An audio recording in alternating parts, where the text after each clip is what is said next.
नमस्कार मित्रांनो, मी शिरीष लहाडे. माझ्या मागच्या बातमी या सदरामध्ये आपलं सहर्ष स्वागत आहे. माझ्या यूट्यूब चॅनलला सबस्क्राईब करा, लाईक करा, शेअर करा. आज एका महत्त्वाच्या विषयावर आपण चर्चा करणार आहोत की जी घडू शकते. चर्चा चालू आहे, छोट्या प्रमाणामध्ये कुजबूज चालू आहे.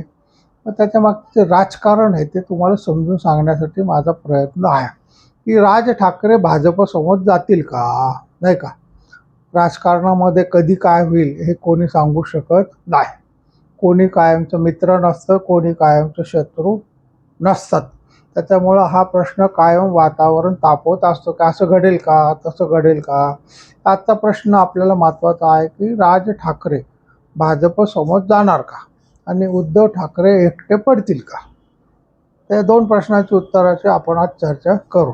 आता पहिलं काय आहे की आजचं जे राजकारण आहे ते समजून घ्या की महानगरपालिकेच्या निवडणुकामध्ये मुंबई महानगरपालिकेची निवडणूक ही भाजप आणि उद्धव ठाकरे या दोघांच्या दृष्टीने अतिशय प्रतिष्ठेची होती. उद्धव ठाकरेंची विधानसभेतली सत्ता गेली, मुंबई महानगरपालिकेतली सत्ता गेलेली होती. त्याच्यामुळे त्यांना मुंबई महानगरपालिकेत सत्ता मिळवणं अत्यंत गरजेचं होतं. नाही तर ती जर सत्ता मिळाली नाही तर त्यांचा पक्ष हळूहळू कमकुवत होईल. कारण आर्थिक स्रोत जो आहे तो तिथूनच त्यांना पुरवठा होतो, त्याच्यावर तो पक्ष त्यांचा उभा आहे. म्हणून त्यांनी महाराष्ट्रातल्या इतर नगरपालिकांमध्ये जास्त लक्ष दिलं नाही, पण मुंबई महानगरपालिकेमध्ये मात्र त्यांनी भरपूर लक्ष दिलं. तर त्यांनी काय केलं तर राज ठाकरेंबरोबर युती केली. बऱ्याच जणांना आश्चर्य वाटले की दोघं जण एवढ्या वर्षानंतर एकत्र कसे काय आले. पण त्याच्या पाठीमागं जे कूटनीती होती ती देवेंद्र फडणवीसांची होती की जर उद्धव ठाकरे सगळ्या 227 जागा लढल्या असत्या तर कदाचित 115-120 जागा त्या सहज जिंकू शकले असते. पण त्यांनी तेवढ्या जागा लढवू नयेत म्हणून देवेंद्र फडणवीसांनी राज ठाकरेंना पटवून मुद्दाम उद्धव ठाकरे युती करायला लावली की त्यांचे तेवढे सीट त्यांनी कमी लढवा. ही युक्ती कोणी पहिली पाहिली होती तर ही युक्ती पहिल्यांदी माननीय शरद पवार यांनी लढवली होती. 2019ला जेव्हा विधानसभेच्या निवडणुका होत्या तेव्हा निवडणुका होण्यापूर्वीच उद्धव ठाकरे आणि शरद पवार यांची खलबत झाली होती की जर बहुमत मिळालं भाजपला एकट्याच्या जीवावर तर तुम्ही त्यांच्याबरोबर राहा, तुम्हाला मंत्रिमंडळात प्रवेश मिळेल कारण तुम्ही त्यांचे सहकारी आहात. तर बहुमत नाही मिळालं तर मात्र तुम्ही आमच्याबरोबर यायचं आणि आपण एकत्र लढू, एकत्र सरकार स्थापन करू आणि तुम्हाला मुख्यमंत्री करू. म्हणजे हे इलेक्शनच्या आधी ठरलेलं होतं.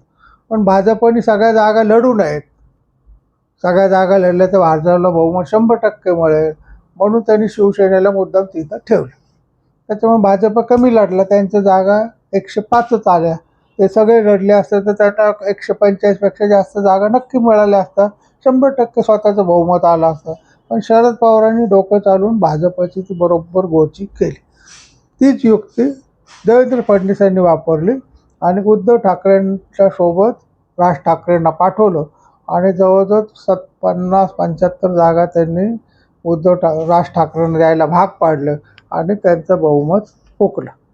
आता प्रश्न असा आहे की हे जी युक्ती केली ही उद्धव ठाकरेंना समजली नाही का? समजली असेल ना, पण त्यांना असं वाटलं की आपल्याला उद्धव ठाकरेंचे जे म्हणजे उभे राहिले तर ते बाळासाहेब काय करतात तर उद्धव ठाकरेंचीच मतं खातात. त्याच्यामुळे मोठ्या प्रमाणात नुकसान होतं. कदाचित राज ठाकरे आले तर नुकसान थोडं कमी होईल, त्यांचे मतं जरी मिळाले आपल्याला तरी आपण जे 150 जागा लढवतो त्याच्यातल्या 100-125 जागा आपण नक्की जिंकू, दोघांचं बहुमत झालं तर. आणि त्यांनी केलं. देवेंद्र फडणवीसांचं दुसरं महत्त्वाचं पॉलिटिक्स काय होतं की काँग्रेस म्हणजे महाविकास आघाडीमध्ये उद्धव ठाकरे आहेत. ते जर महाविकास आघाडीबरोबर राहिले तर काँग्रेसची मतं, काँग्रेसबरोबर मुसलमानांची मतं उद्धव ठाकरेंना मिळतील आणि उद्धव ठाकरे कदाचित मुंबई महानगरपालिका जिंकू शकतात. पण असं होऊ नये. मग काँग्रेस बाजूला कधी होईल तर राज ठाकरे बरोबर गेले तर त्यांची जी उत्तर भारताबद्दलची मतं आहेत त्या मतामुळे काँग्रेस आपोआपच उद्धव ठाकरेंपासून दूर होईल.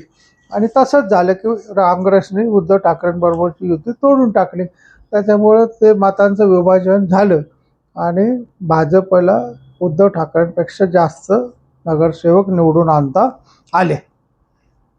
आता प्रश्न काय आहे की काँग्रेस आणि उद्धव ठाकरे यांना राज ठाकरे आणि भाजप एकत्र नको होते.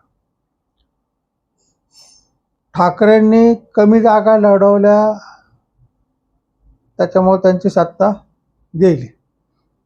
मग आता राज ठाकरेंना 6 सीट मिळाले, त्यांचा फायदा काहीच झाला नाही. मागं 2017 निवडणुका झाल्या तेव्हा 7 जागा मिळाल्या होत्या, नगरसेवक निवडून आले होते. त्याच्यानंतर त्यातले 6 नगरसेवक उद्धव ठाकरेंकडे निघून गेले. आता उद्धव ठाकरेंबरोबर युती केली तरी त्यांना जागा 6च मिळाल्या, उलट त्यांचं नुकसान झालं. उद्धव ठाकरेंना मात्र राज ठाकरेंची काही मतं मिळाल्यामुळे त्यांचे 65 सीट तरी आले. तर राज ठाकरे त्यांच्यावर नसते तर कदाचित त्यांचे सीट थोडेसे वाढले असते, काँग्रेसबरोबर युती झाली असती तर, आणि एकटेच लढले असते तर कदाचित त्यांचं बहुमतसुद्धा आलं असतं. आता राज ठाकरेंचं वैशिष्ट्य सांगतो की राज ठाकरे काय भाषण उत्तम करतात, आक्रमक आहेत, बोलायला एक्सपर्ट आहेत. लोक त्यांचं गर्दी करून त्यांचे भाषण ऐकतात. त्यांच्या भाषणाला लाख लाख लोक गोळा होतात. त्याच्यामुळे त्यांना वाटतं एवढे गोळा झाले मला एवढं मतदान होईल, पण लोक मतदान करत नाहीत, फक्त ऐकायला येतात. 2-3 तास छान करमणूक होते म्हणून ते राज ठाकरेंचं भाषण ऐकायला येतात. पण ते जे टिंगल टावाळी करतात किंवा शिवराळ भाषा वापरतात, खळ्ळ खटाकची भाषा वापरतात, ती लोकांना आवडत नाही. त्याच्यामुळे लोक त्यांना मतदान करत नाहीत. मग इथं राज ठाकरेंना BJP कामाला येतं नाही का, की चांगलं यश जर त्यांना भाजपबरोबर युती झाली असती तर कदाचित त्यांना चांगले सीट मिळाले असते, त्यांना सत्तेमध्ये पण वाटा मिळाला असता. पण भाजपला नको होते. कारण का की उत्तर मुंबईमध्ये 40% महाराष्ट्रीयन आहेत, 60% इतर लोक आहेत. तर ते 60% मतं राज ठाकरेंमुळे भाजपला घालवायचे नव्हते. त्याच्यामुळे राज ठाकरेंनी विनंती केली तरी भाजपने त्यांना सांगितलं तुम्ही उद्धव ठाकरेंबरोबर जा. म्हणजे आपल्या मागची पिढा त्यांनी काय केली, उद्धव ठाकरेंकडे ढकलून दिली, उद्धव ठाकरेंचं नुकसान करून टाकलं. भाजपला मुंबई पुण्यामध्ये मराठी चेहरा नाही आहे, मोठा नेता असं भाजपमध्ये मुंबईमध्ये किंवा पुण्यामध्ये त्याचं महाराष्ट्र पातळीवर नाव आहे असा नेता नाही. मग त्यांना राज ठाकरे जर सोबत आले तर या गोष्टीची कमतरता कमी होते. पण त्यांचं विरोधी जे मत आहे उत्तर भारतावर त्याच्यामुळे मोठा नुकसान होतं. म्हणजे थोडा फायदा होतो, नुकसान जास्त होतं. म्हणून ते राज ठाकरेंना नुसतं गोड बोलतात, त्यांचा वापर करून घेतात. लाऊडस्पीकर, हिंदुत्व, पाकिस्तान याबाबत राज ठाकरेंचं आणि भाजपचं मत एक आहेत. पण मनसे आणि भाजपा जर एकत्र आले तर उद्धव ठाकरेंना मोठा फटका पण बसू शकतो. पण भाजपचं नुकसान होऊ शकतं. उद्धव ठाकरेंचं नुकसान होईल, भाजपचं नुकसान होईल, कदाचित राज ठाकरेंचा थोडा फायदा होऊ शकतो. राज ठाकरे भाजपात जाणार नाहीत. म्हणजे लोकांना जे वाटतं ते भाजपबरोबर जातील, भाजपच्या सत्तेत सहभागी, तर तसं करणार नाही. स्वतःचं स्वतंत्र अस्तित्व पक्षचिन्ह अबाधित ठेवतील. पत सत्तेची ऊब हवी असेल तर त्यांना भाजपबरोबर जाणं गरजेचं आहे. आता प्रश्न आहे की निवडणुकाचं संप त्यांचे जे 6 सीट आलेले आहेत तर मागच्यासारखं उद्धव ठाकरे ते फोडून पुन्हा त्यांच्यामध्ये विलीन करून घेतले तर काय करा. म्हणून कदाचित राज ठाकरे हे भाजपची साथ देऊ शकतात. उद्धव ठाकरेंची साथ सोडून भाजपला बाहेरून पाठिंबा देऊ शकतात. त्याचा फायदा काय की त्यांची नगरपालिकेतली कामं होऊ शकतात. सरकारबरोबर युती म्हणजे पाठिंबा दिल्यामुळं सरकारमधले जी कामं असतात ते मिळू शकतात, त्यांचा फायदा होऊ शकतो. सत्तेची ऊब राहिल्यामुळं एक नावलौकिक राहतो. आपले नगरसेवक आहेत किंवा त्यांची कामं झटपट होण्यासाठी ते उपयोग आहे. आता उद्धव ठाकरे एकटे पडतील का, हा एक प्रश्न महत्त्वाचा आहे. तर काँग्रेस शरद पवार यांची साथ जोपर्यंत मिळत होती तोपर्यंत उद्धव ठाकरेंचे प्रगती झाली. तुम्ही पाहिलं असं लोकसभेमध्ये त्यांना जवळजवळ 8 खासदार निवडून आणता आले. विधानसभेमध्ये मात्र त्यांचं नुकसान मोठ्या प्रमाणात झालं, फक्त 20च आमदार निवडून आले. आता शिवसेनेची जी जुनी संघटना आहे ती कमकुवत झालेली आहे. आता काँग्रेसने शरद पवारने त्यांची साथ सोडलेली आहे, त्याच्यामुळे उद्धव ठाकरे एकटे पडलेले आहेत. आमदार, खासदार, अनेक नगरसेवक उद्धव ठाकरेंचा पक्ष सोडून गेलेले आहेत. मुंबई महानगरपालिका हा उद्धव ठाकरेंचा जीव की प्राण नाही का, त्याच्यामध्ये त्यांची सत्ता गेल्यामुळे पुढच्या 5 वर्षामध्ये उद्धव बाळासाहेब ठाकरे यांचा जो पक्ष आहे शिवसेना, तो अजून कमकुवत होऊ शकतो. तेवढं निवडून आलेले काही नगरसेवक सुद्धा एकतर भाजपमध्ये तरी जातील किंवा एकनाथ शिंदे यांच्याबरोबर जातील.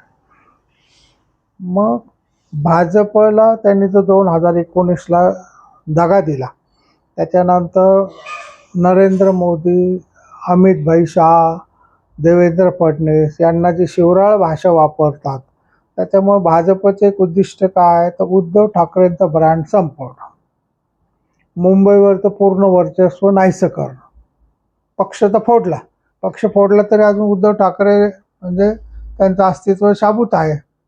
कमी झालं तरी पण शाबूत आहे. मुंबईत 65 नगरसेवक निवडून आणणं म्हणजे काही जोक नाही आहे. पण ते 65 नगरसेवक सुद्धा निवडून येणार नाहीत पुढच्या 5 वर्षांनी, याची तजवीज भाजप करेल. राज ठाकरेंचं उद्दिष्ट काय, तर स्वतःचा पक्ष मोठा करणे, आपल्याला मतं काय मिळत नाही याची त्यांना आत्मचिंतन करावं लागेल. त्यांच्यामध्ये त्यांना त्यांच्या भाषेमध्ये सुधारणा करावी लागेल, म्हणून ते सत्तेच्या जवळ राहण्याचा प्रयत्न करतील, भाजपला पाठिंबा देतील. उद्धव ठाकरेंच्या पुढं भाजप पक्ष वाचवायचा, मुंबई पुन्हा जिंकायची, मी संपलेलो नाही हे दाखवायचं, हा उद्देश आहे. राज ठाकरेंपुढं उद्देश टिकून राहणं आहे आणि भाजपच्या पुढं उद्देश आहे की ठाकरे ब्रँड संपवणं. 2029ला स्वबळावर 100% भाजप हेच त्यांचं ध्येय आहे. त्याच्यामुळं पुढं काय घडेल हे मी पुढच्या एपिसोडमध्ये तुम्हाला सांगेल. पण आज मात्र आपल्याला उद्धव ठाकरेंची काळजी करण्यासारखी गोष्ट आहे. एक चांगल्या पक्षाचे आपण ज्याला वाट लागू नये ही सर्व महाराष्ट्रीय लोकांची इच्छा आहे. त्याच्यामुळं शिवसेना पक्ष टिकला पाहिजे असं सगळं सामान्याचं मत आहे. पण त्यांनी जे चुका केल्या त्याचं फळ त्यांना मिळायला सुरुवात झालेली आहे. आज आपण इथे थांबूया. माझ्या यूट्यूब चॅनलला सबस्क्राईब करा, लाईक करा, शेअर करा. रामकृष्ण.